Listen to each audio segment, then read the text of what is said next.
পুত্রবধূ বলে মেনে নিতে হবে। অসম্ভব। কেন সদাগর সাহেব? যা হবার তো সব হয়েই গেল, এখন তো মেনে নেওয়াই ভালো। হতে পারে সে দিন মজুরের মেয়ে। চুপ কর হারামজাদা, তুই আমাকে জ্ঞান দিচ্ছিস? তওবা তওবা তওবা, আমি আপনাকে জ্ঞান দিতে যাবো কেন সদাগর সাহেব? এই তো আমাদের বাবি সাহেব এদিকে আসছে। বাবা, আজান হয়েছে, আপনি অজু করে নামাজে যান। বাবা, তোর বাবা, মনে রাখিস মেয়ে, বামন হয়ে আকাশে ছাদ ধরবার চেষ্টা করবে না, তাতে কোনো লাভ হবে না। বাবা, তাহলে কি, তাহলে আমার পিতাকে আমাকে এখানে ভুল করেছে বিয়ে দিয়ে? ভুল করেছে, চরম ভুল করেছে। কারণ তোর বাবার জানার উচিত ছিল যে এই রহিম সদাগরের ছেলের সঙ্গে তার মেয়ের বিয়ে হতে পারে না। এখনো সময় আছে, তুই রতন সদাগরকে ভুলে যা, কারণ এবারের বউ হওয়ার যোগ্যতা তোর এখনো হয়নি। বাবা, আর ভবিষ্যতে হবে কিনা আমার জানা নেই। বাবা, আমি আপনার পায়ে ধরে বলছি, আমি কখনোই এই বাড়িতে বউ হতে চাইনি। আপনি একটুকু দোয়া আমাকে করুন, আমি যেন সারা জীবন এই বাড়িতে দাসী হয়ে থাকতে পারি। তুই আমার উঁচু মাথাটা নত করে দিয়েছিস। সদাগর সাহেব, এই বাবি সাহেব তো কোনো দোষ করে নাই। বেচারাই আজ 3 দিন ধরে কিছু খায়নি, অনাহারে এই বাড়িতে আছে। 3 দিন কেন, সারা জীবনে বাড়িতে থাকলেও এক মুঠো ভাত কেন, 1 গ্লাস পানিও খেতে পারবে না। বাবা, আমার আদেশ, চলে দো, আগে রতন বাড়ি আসুক, তারপর দেখে নেব ওরা কেমন করে এই বাড়িতে থাকে। বাবা, আমি কি করব বোন? আমি যে হলাম এই বাড়ির হুকুমের চাকর। এই সদাগরের মনে দয়া ময়া কিছু নেই। ও বাবা নয়, ওটা পাষাণ পাথর। ওই পাথর কোনোদিন গলবে না রে বোন, এই পাথর কোনোদিন গলবে না। হে আল্লাহ, এই কি ছিল আমার ভাগ্যে? আজ 3 দিন ধরে অনাহারে কাতর হয়ে, না তাহলে কি আজও কি আমার ভাগ্যে খাবার জুটবে না? কি করে জুটবে মমতা? আমাদের বিয়ে যে বাবা এখনো মেনে নিতে পারছে না। স্বামী, এই কি আমাদের ভাগ্যে ছিল? সবই যে আল্লাহর ইচ্ছা। তিনি যে হলেন রিজেকের মালিক, এই হতভাগা তোমাকে বিয়ে করে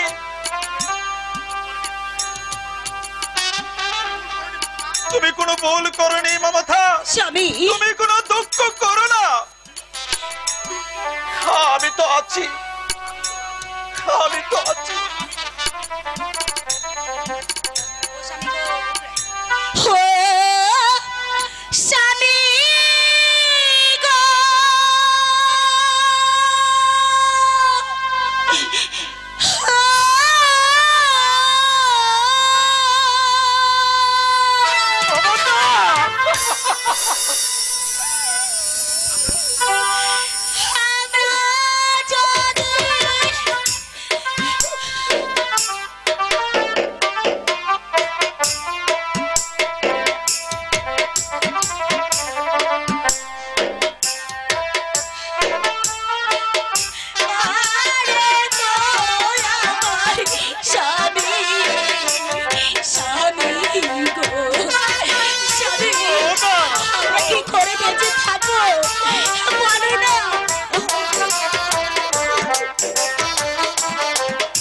কি আপনি ভুল করেছেন আমাকে বিয়ে করে? না না মমতা, আমি ভুল করিনি, আমি সঠিক কাজই করেছি মমতা, আমি সঠিক কাজই করেছি স্বামী, মমতা। আমার মুখটা শুকিয়ে যাচ্ছে, স্বামী আমাকে একটু পানি খেতে দিবে প্লিজ? পানি? স্বামী আপনি এখানে বসুন, আমি এখনই আপনার জন্য পানি নিয়ে আসছি, বসুন। ঠিক আছে মমতা। হাই খোদা, মমতাকে ভালোবেসে আমি কি ভুল করেছি? আমি কি ভুল করেছি খোদা? স্বামী, স্বামী মমতা, এই নিন।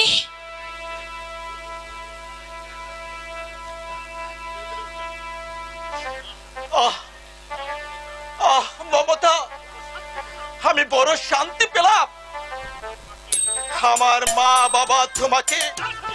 না স্বামী না, হাজার হলেও ওনারা যে আমাদের গুরুজন, তাদের সেবা করা যে আমাদের কর্তব্য। আপনি আপনি আমাকে দোয়া করবেন স্বামী, আমি যেন সারা জীবন ওদের সেবা যত্ন করতে পারি। কিন্তু কই মমতা, তারা তো তোমার সেবা নিতে চায় না, তারা তোমাকে দেখতে পর্যন্ত চায় না। স্বামী, আমি দেখতেও চাই না। বাবা, বাবা কে তোর বাবা? আমার কোনো ছেলে নেই, আমার ছেলে সে যে আমার ভাগ্য থাকবে, সেই হবে রহিম সদাগরের একমাত্র পুত্র। আর আর তুই হলে একটা কলঙ্কা। বাবা, আমি ভালোবেসে বিয়ে করেছি বলে আমি কি অপরাধ করেছি? অপরাধ করেছিস, তুই যে অপরাধ করেছিস আমি কল্পনাও করতে পারি না। একটা ছাসের মেয়ে আমার পুত্রবধূ হবে মেনে নেওয়া সম্ভব? বাবা, হাজার হলেও উনি যে আপনার ছেলে, না হয় একটা ভুল করেছে। ভুল?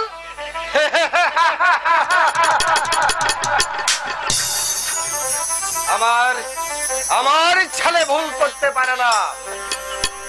তোর যদি লজ্জা শরম থাকে তাহলে আজকের মধ্যে আমার বাড়ি থেকে চলে যাবে। বাবা! নইলে নইলে আমি ওকে ত্যাজ্যপুত্র করতে বাবা! আহ! ঠিক আছে বাবা, আমি চলে গেলে যদি আপনারা সুখে থাকেন তাহলে আমি আর এক মুহূর্ত এখানে থাকবো না পিতা, আর এক মুহূর্ত আমি এখানে থাকবো না। এই! আমিও তোদের মুখে দেখতে চাই না। এই মুহূর্তে আমার বাড়ি থেকে বেরিয়ে যা। বাবা, এই আমার শেষ কথা। বাবা, আমি যে মনে বড় আশা নিয়ে এসেছিলাম, আমি স্বামীর ঘরে অনেক সুখে দিন কাটাবো, আজ যে সেই আশার প্রদীপ নিভে গেল। বাবা, আমি আপনার পায়ে ধরে বলছি, আমাকে আপনি ফিরিয়ে দেবেন না, আমাকে ফিরিয়ে দেবেন না। সরে যা হারামজাদি।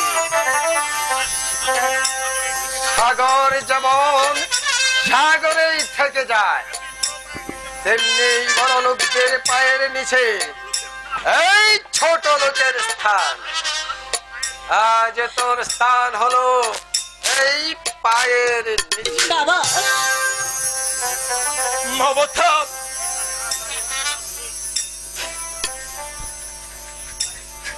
এখানে আর দাঁড়িয়ে থেকে লাভ নেই স্বামী, পাথর কখনো গলে না মমতা।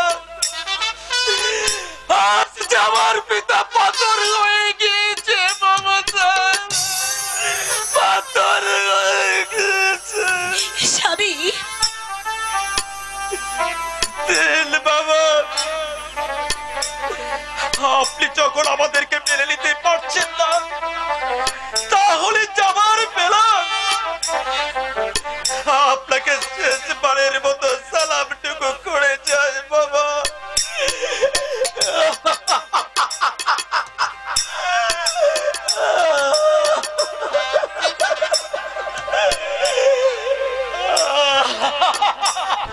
স্বামী, বিদায়েরই কালে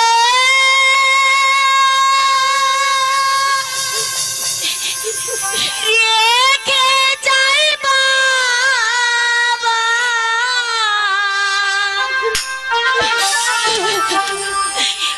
ব্যথা বড়া আখি জল গো বাবা, ব্যথা পড়া আখি জল,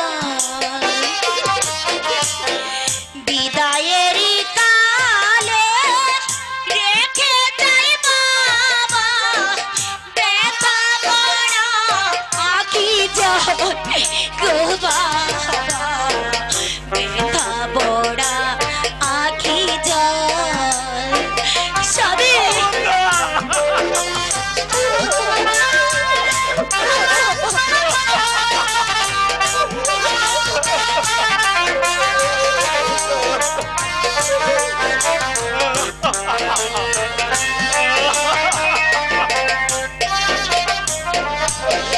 চলেছি আমরা অজানা পথে, জানি না ভাগে কি আছে লেখা।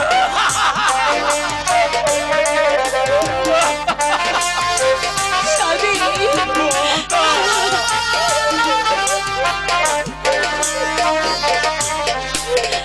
অজানা পথে চলেছি আমরা, জানি না ভাগে কি আছে লেখা। এ কালে যদি না হয়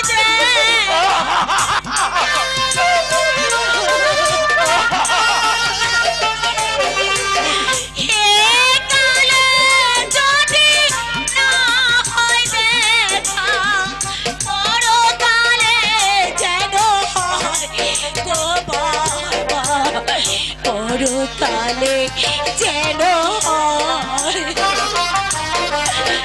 বিদায়েরই কালে রেখে যাই বাবা, ব্যথা পড়া আখি জল গো বাবা, ব্যথা পড়া আখি জল গো বাবা, ব্যথা পড়া আখি জল।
চলো, আমাদের ভাগ্যে যা আছে তাই যে হবে।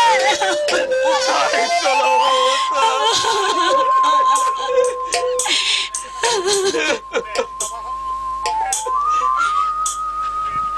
বেশ বাবা, যখন আমার একটি ভুলের জন্য সুখের সংসার ভেঙে চুরচুর হয়ে গেছে বাবা।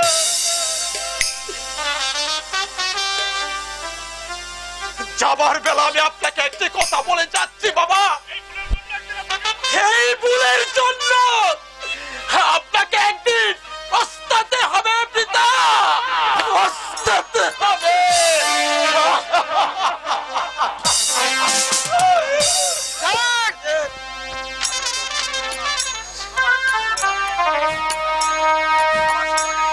আমার সদাগরগিরি এখন সবাই জানবে এই রহিম সৌদাগর কত কঠিন, কত পাথর, কত ভয়ঙ্কর।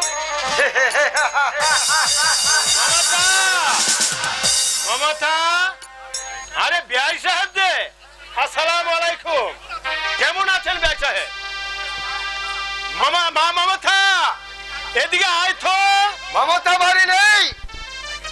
কোথায় গেছে বিআই সাহেব? আমি ওদেরকে বাড়ি থেকে তাড়িয়ে দিই। কি বলছেন বিআই সাহেব? ওদের কি অপরাধ? সেই কৈফিয়তকে আপনার কাছে দিতে হবে। বিআই সাহেব, বিয়ে দিলাম, এর মধ্যে আপনি আমার মেয়েকে বাড়ি থেকে তাড়িয়ে দিলেন। আপনি মনে হয় ভুল করেছেন বিআই সাহেব। ভুল আমি করিনি। ভুল কোনদিন এই রহিম সদাগর করতে পারে না। বিআই সাহেব, বিআই সাহেব, আপনি বাবা নামের কলঙ্ক। সাবধান! আপনি মানুষ নয়, আপনি মানুষ নামের একটি জানোয়ার। সাবধান ছাসার বাচ্চা! একটা ভদ্রলোকের সামনে দাঁড়িয়ে কিভাবে কথা বলতে হয় মেহেদী, তাও বুঝিস এখন। বেরিয়ে যাও, বেরিয়ে যাও, বেরিয়ে যাও এখন।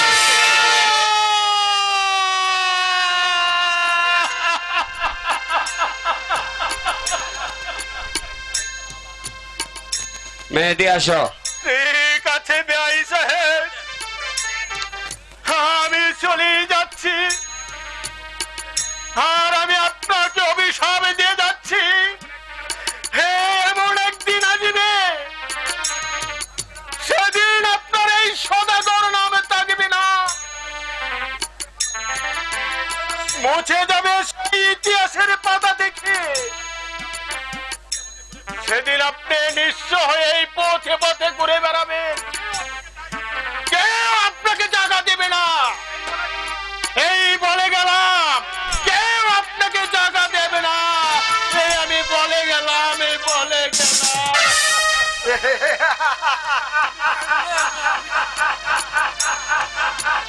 সামান্য একটা ভিখারি, সেও আমার বিয়াই হতে চায়। না আছে মান, না আছে সম্মান, না আছে বংশ ইজ্জত। সে আমাকে আবার অভিশাপ দিয়ে গেল।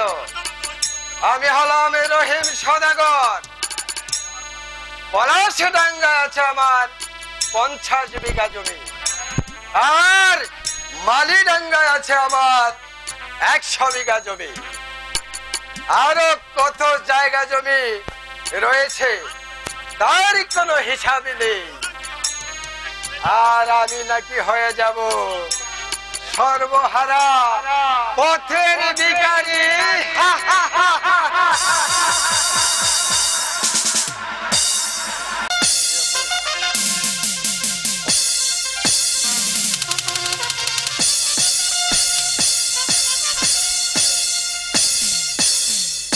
মন্ত্রীবর, মহারাজ, শান্তিপুরের কি সংবাদ? মহারাজ, শান্তিপুরে রাজঘরে কোনো বাকি নেই। শান্তিপুরের আপনারা তাহলে এতদিন কি করেছিলেন? কতদিনের রাস্তার বাকি রয়েছে? প্রায় 12 বছর 12 বছরের রাজকর বাকি রয়েছে, আর আপনারা তা শুনে সানন্দে ফিরে এসেছেন। মহারাজ, রাজকর আনতে গেলে সুলতান বলে কিনা এই বছর রাজকর দিতে পারবে না মহারাজ। এসব শুনে বুঝি আপনারা সানন্দে ফিরে এসেছেন? না না না, পারলেন না, পারলেন না সুলতানের বিষ ধাতগুলো ভেঙে দিতে। শুনুন মন্ত্রী, মহারাজ। শুনুন মহারাজ, একে একে করিয়াছি জয় সমস্ত রাজাদের সাথে, কিন্তু বাকি নাহিয়া যে কেহ। এখন শুধু সুলতান বাকি রয়েছে। সকলেই জানে এই ধনরাজ্যের রাজা ধনপতি মহারাজ, জনে জনে শক্তি দিয়েছে সবার উপরে। তাই আমি মনস্থ করেছি মহারাজ, মহারাজ, আপনি সকল রাজাকে পরাজিত করতে পারলেও এখনো সুলতানপুরের রাজা সুলতানকে পরাজিত করতে পারেননি মহারাজ। তাই তো আমি এখনো সুলতানপুরের সেনাপতি সুলতানকে পরাজিত করতে পারিনি। শোনো মন্ত্রী, মহারাজ, শোনো মহারাজ, যতক্ষণ পর্যন্ত সুলতানকে আমি পরাজিত করতে না পারবো ততক্ষণ পর্যন্ত আমার প্রাণের শান্তি নেই। যাও মন্ত্রী, যাও সেনাপতি, যেমন করে হোক সুলতানকে গ্রেফতার করে নিয়ে আসবে এই কোন রাজ্যের সিংহাসনে। মহারাজ, আমি তাই করব মহারাজ। আপনার আশীর্বাদের সাথে নিন, এই আপনার আশীর্বাদের সাথে নিন। আমি পবিত্র অস্ত্র শপথ করে বলছি, আমি যেমন করেই হোক এই সুলতানপুরের সেনাপতিকে আমি গ্রেফতার করে নিয়ে আসবো। জয় রাম, এই করতে হবে। মহারাজ, প্রজারাজের আস্থর বাকি রেখেছে। এইভাবে দু আর কিছুদিন চলে যায়, তাহলে যে রাজঘর একেবারে শূন্য হয়ে না না না মন্ত্রী মহাশয়, রাজকোষ কিছুতেই শূন্য রাখা যাবে না। তাহলে রাজকার্য পরিচালনা করবো কেমন করেন? যান, এই মুহূর্তে আপনি শান্তিপুরে সেনাপতিকে নিয়ে চলে যান। তাদের কাছ থেকে যেভাবে পারেন চাবুকে মেরে হত্যা করে তাদের কাছ থেকে রাজকোষ আদায় করে আনবেন। এটাই হলো আমার হুকুম। আপনার আদেশ আমার শিরোধার্য মহারাজ, আমি অক্ষরে অক্ষরে পালন করব। এতদিন শুধু আপনার অপেক্ষায় ছিলাম, এখন থেকে এই সুলতান বুঝতে পারবেন যে ধনপতি রাজার কত হিম্মত আর কত।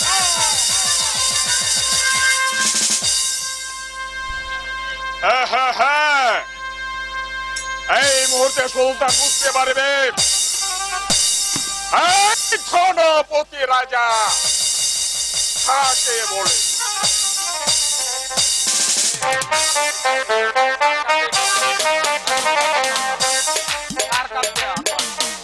হে খোদা, স্বামী যে সেই সকালে বাজারে গেল, দেখতে দেখতে সন্ধ্যা যে প্রায় ঘনিয়ে এসেছে, কিন্তু এখনো পর্যন্ত ফিরে এলো না। 3 দিনের অপবাসী স্বামী আমার সারা জীবন বসে বসে সোনার সিংহাসনে সে দিন যাপন করেছে। আজ আমার জন্য সে হয়ে গেল পথের ভিখারি। হে খোদা, তুমি আমাকে সাহস দাও খোদা, তুমি আমাকে শক্তি দাও।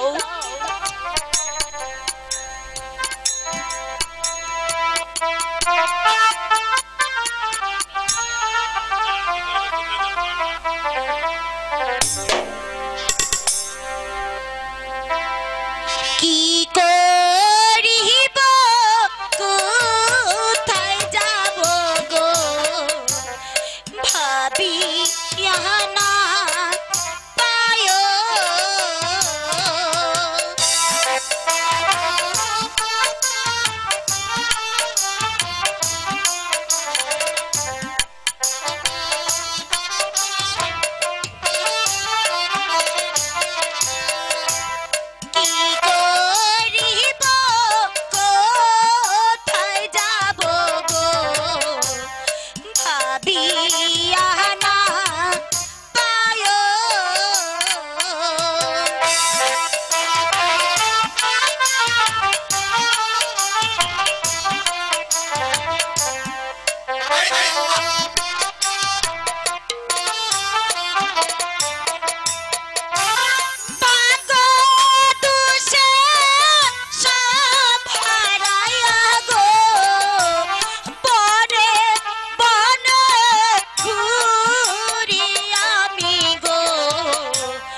খোদা, এখন আমি কোথায় যাব, কি করব? তুমি আমাকে পথের দিশা দাও খোদা, তুমি আমাকে পথের দিশা দাও। মমতা, মমতা, স্বামী, খোদার জ্বালায় যে আমি আর দাঁড়িয়ে থাকতে পারছি না মমতা। স্বামী, আমি এখন কি করব? স্বামী, আপনার যে বড় কষ্ট হচ্ছে, আপনি এখানে বসুন, আমি দেখব এই নগরে নগরে কিছু বিক্রি পাওয়া যায় কিনা। আপনি এখানে বসুন স্বামী।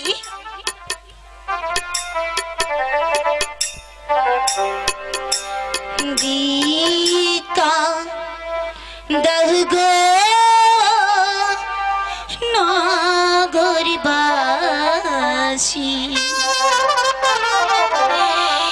স্বামী আমার উপবাসী, ভিক্ষা দাও গো নগরবাসী।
স্বামী, মমতা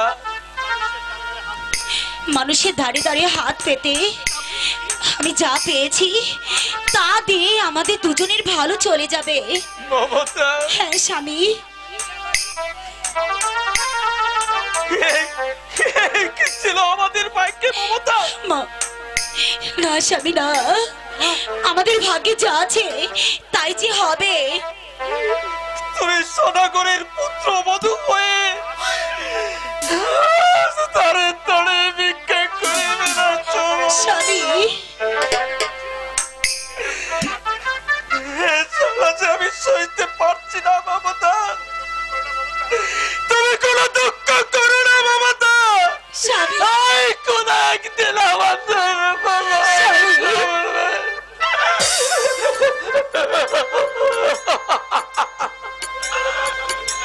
স্বামী, তুমি ঘরে যাও,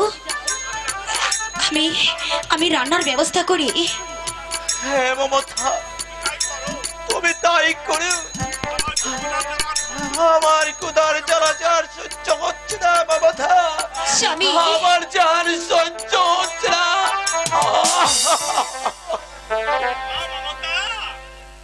মা মমতা, বাবা, মমতা,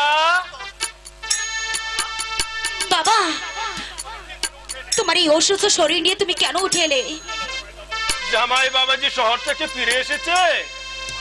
হ্যাঁ এসেছে বাবা। রে মা, খাবারের ব্যবস্থা কিছু হয়েছে? হ্যাঁ বাবা, এই দেখো এখানে অনেক টাকা, এই টাকা দিয়ে আমি চাল ডাল কিনে এনে তোমাদেরকে খাবো। হে দয়াময় খোদা, হে দয়ার সাগর, এই কি তোমার খেলা? যে একদিন অট্টালিকায় বাস করত, রাজবুকে তো